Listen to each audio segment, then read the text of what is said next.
आज चाहिँ म यस्तो ठाउँमा जाँदैछु है साथीहरू। यो फल चाहिँ के हो साथीहरू है? यो चाहिँ हलो हो साथीहरू, हाम्रो गाउँको यस्तो हुन्छ हलो। हेलो नमस्कार साथीहरू, वेलकम माई युट्युब च्यानल ग्रामीण नेपाल भ्लग। आजको भ्लग चाहिँ म तिलखुडा खान आएको छु साथीहरू। जङ्गलमा यस्तो छ, एकदम पाकेको छ, कालै भएको छ है। मिठो पनि एकदमै हुन्छ साथीहरू। यो चाहिँ तपाईहरुले कतिले खानु भएको छ छैन हैन? यो चाहिँ पहाडमा पाइने हो, आजभोलि पाइने हो। यो काफल भयो, यो भयो, सँगसँगै पाक्छ यो काफल र यो चाहिँ यस्तो छ है। म 3 किलोमिटर टाढा हिँडेर आएको छु साथीहरू। हाम्रो गाउँको औल भन्ने एउटा औलोमा आएको छु, जुन एकदम गर्मी हुन्छ हैन, त्यस्तो ठाउँमा आएको छु है साथीहरू। म गोरु जोत्न आएको छु, मकै लगाउन। औलमा भएकोले लेखमा लगाइसक्यो, अब औलोतिर लगाउने काम चलिरहेको छ हाम्रो। त्यही भएर म औलोतिर आएको छु आज। एकैछिनपछि गोरु जोतेको भिडियो पनि आउँछ है साथीहरू।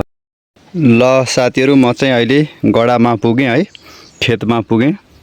त्यहाँ मम्मीले घाँस काट्दै हुनुहुन्छ। यो चाहिँ हो मैले जोत्नुपर्ने आज। यस्तो छ साथीहरू, पुरा घाँस पलाइसकेछ हैन।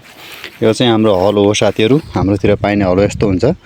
हलोको बारेमा थोरै जानकारी दिन चाहन्छु म। धेरैले सोध्नु भएको छ कस्तो हलो हुन्छ यहाँतिर भनेर।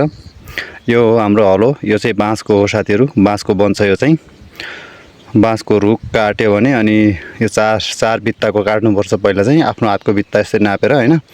काटिसकेपछि यो चाहिँ बनाउने हो फेरि है। बनाएपछि अनि यो चाहिँ फाली भयो हैन, फलामको हो।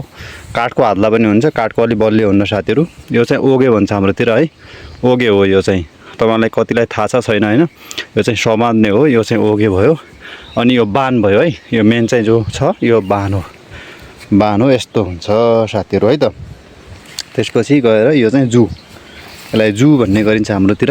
यो चाहिँ हलडो भयो, यस्तो भयो जू। हाम्रोतिर दुईटा गोरु चाहिन्छ नि त साथीहरू। धेरै ठाउँमा एउटा गोरु जोत्ने सिस्टम पनि छ हैन, तर हाम्रोतिर चाहिँ दुईटा गोरु जोत्ने सिस्टम छ। त्यो भएको कारणले यस्तो छ साथीहरू हैन। घाँस टन्नै छ, यस्तो छ घाँस। यो डोको मम्मीले ल्याउनु भएको यो चाहिँ यस्तो छ है, हलो यस्तो हुन्छ साथीहरू। अब गोरु जोत्न तयारीमा छौँ हामी। गोरु ल्याउन जहाँ गएको छ मेरो भाइ चाहिँ, एकछिनपछि आउँछ।